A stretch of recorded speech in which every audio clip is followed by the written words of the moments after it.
Saya fikir pada malam ini tuan-tuan sekalian, kita nak buka mata. Kita nak melihat kembali dalam suasana dunia demokrasi berparlimen. Kita berhak untuk menentukan kepimpinan bagaimana kita ingini dan kita yakini. Apa yang paling penting saya sebut secara muqaddimah pada malam ini,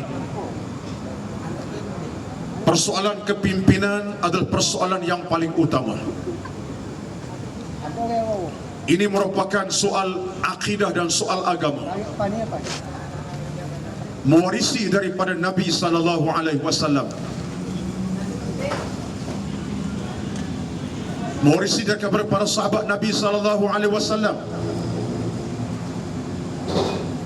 Mereka telah menunjukkan contoh kepimpinan yang sepatut dan sewajarnya. Maka kita jangan memandang soal kepimpinan soal yang remeh. Soal kepimpinan soal dunia dan akhirat.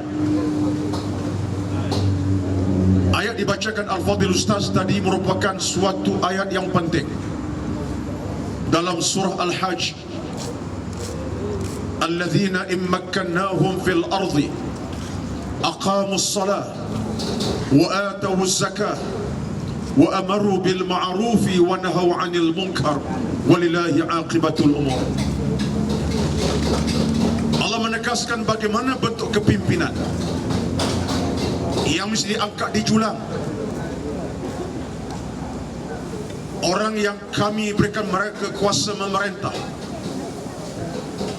tugas mereka ialah menegakkan yang ma'ruf, menyuruh kepada solat dan sembahyang, kepada zakat dan harta ekonomi, termasuk perkara ma'ruf dan mencegah kemungkaran, dan kembali kepada semua urusan dalam soal kehidupan ini. Inilah warna yang diwarnakan oleh Allah Subhanahu wa taala. Tetapi sayang, dalam dunia politik pada hari ini warna tidak nampak. Yang kita diperlihatkan di pemimpin kita perkara kebendaan, projek jalan raya, projek bangunan yang bertingkat-tingkat, projek taliran atau persalinan tali air, dan projek-projek kebendaan yang ingin dilakukan. Tuan-tuan dan puan-puan dirahmati Allah sekalian, sebenarnya dalam hukum politik di mana pun kita berada, soal jalan raya ini kewajipan kerajaan memerintah. Kewajipan bangunkan sekolah rendah menengah, kewajipan kerajaan memerintah. Kewajipan membangunkan prasarana masyarakat, kemudahan prasarana masyarakat, kewajipan kerajaan memerintah. Ini kewajipan kerajaan. Mana-mana kerajaan memerintah dunia ini, baik kerajaan komunis, Singapura, Taiwan, Hong Kong yang bukan Islam, kerajaan wajib membangunkan prasarana pembangunan dalam masyarakat. Sebab kerajaan mengumpul duit masyarakat, duit rakyat, cukai pintu, cukai tanah, cukai kenderaan, bermacam-macam cukai, termasuklah hasil mahsul negara, pelabur asing yang masuk datang ke negara, ke negeri. Ini kewajipan mana-mana pemerintah dunia. Apakah tidak ada pembangunan negara komunis Cina? Tak ada jalan raya ke di Singapura yang bukan Islam tu?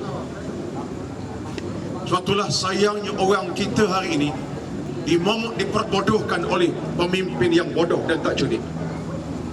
Akhirnya itulah yang diangkat, projek pembangunan demi pembangunan. Tetapi di saat yang sama masyarakat hilang akhlak, hilang agama, hilang akidah, hilang moral. Itu bukan menjadi keutamaan. Ini asas yang utama, tuan-tuan sekalian. Dalam dunia politik semasa, untuk tahun 60-an okey, boleh bercakap pembangunan macam-macam tahun 60-an. Tapi sekarang kita berataman di tahun 2000-an. Kita melihat sendiri dalam kacamata kita, persoalan bukan isu pembangunan, isu jalan raya, tetapi isu korupsi, ketirisan, kebocoran, kegagalan, kebobrokan, kerasukan, kerakusan pemimpin-pemimpin setelah 56 tahun memerintah. Oleh hal demikian kita melihat hari ini masyarakat dunia bangkit, bukan saja di Malaysia, bahkan di Mesir, di Tunisia, di Libya, di Yaman, di Algeria, di Jordan, di Syria dan sebagainya. Masyarakat mula bangkit. Kesedaran mereka sudah mula berada pentas dunia. Mereka melihat kebobrokan, kerakusan pemimpin mereka yang mengaut keuntungan masyarakat secara tidak betul. Akhirnya ketirisan berlaku, kebocoran berlaku, penipuan dan kezaliman berlaku di sana sini. Hasilnya negara hilang kemakmuran, negara hilang kekayaan, negara hilang segala-galanya. Dalam keadaan yang mewah itulah rakyat mula miskin dan rakyat mula menderita. Saya tak nak bincang isu itu pada malam ini, tetapi isunya tuan-tuan ialah bagaimana kita nak mengambil peluang untuk kita mengembalikan hak-hak rakyat, hak masyarakat yang bukan saja orang Islam, tapi orang bukan Islam nak menumpang sama. Tuan-tuan, saudara-saudara yang dirahmati Allah Subhanahu wa taala yang hadir pada malam ini, mari kita melihat kenyataan yang sedang berlaku dalam masyarakat kita. Melihat apa yang sedang berlaku yang mewajarkan kita melakukan suatu perubahan yang total. Perubahan yang total.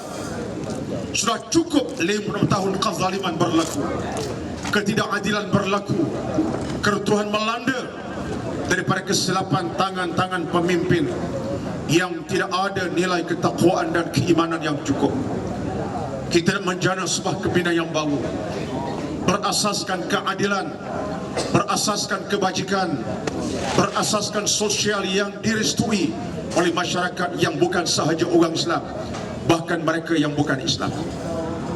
Pilihan kita tuan-tuan ialah memilih calon pada periode ini sama ada Barisan Nasional ataupun Pakatan Rakyat. Inilah pilihan kita. Kita berada di antara dua pilihan, sama ada Barisan Nasional yang lama memerintah dalam suasana yang penuh dengan benda-benda yang menakutkan kita, merusakkan umat Islam, merusakkan mereka yang bukan Islam, yang merusakkan dunia kita umat Islam sekalipun. Apakah kita nak mengekalkan kerajaan Barisan Nasional terus memerintah dalam saat 1000 suatu kezaliman sosial telah mereka lakukan, dari aspek ketirisannya, kebocorannya dan sebagainya? Masalah kita orang kampung dia tak sedar, terutama saluran satu yang tak sedar-sedar lagi. Ini masalah kita. Tetapi hari ini orang-orang muda saya yakin mula faham, mula tahu, mula reti dan mula memahami sesuatu. Mereka melihat dalam kacamata yang betul. Ini sesuatu yang merusakkan pihak-pihak yang ingin mengekalkan kuasa. Kita lihat dalam suasana pada hari ini, apakah kita mengekal kerajaan BN atau menubuh kerajaan yang baru Pakatan Rakyat setelah 50 tahun diperintah dalam suasana yang kita lihat apa yang berlaku dan telah berlaku. Ini persoalan tuan-tuan, saya nak tanya tuan-tuan pada malam ini, dalam kesempatan yang kita berada di malam-malam akhir sebelum kita keluar pada 5 hari Mei ini dengan jihad tangan, dengan kita memangkah demi untuk keselamatan diri kita, anak-anak kita, bahkan dunia kita pada masa akan datang. Ini amanah dalam Islam.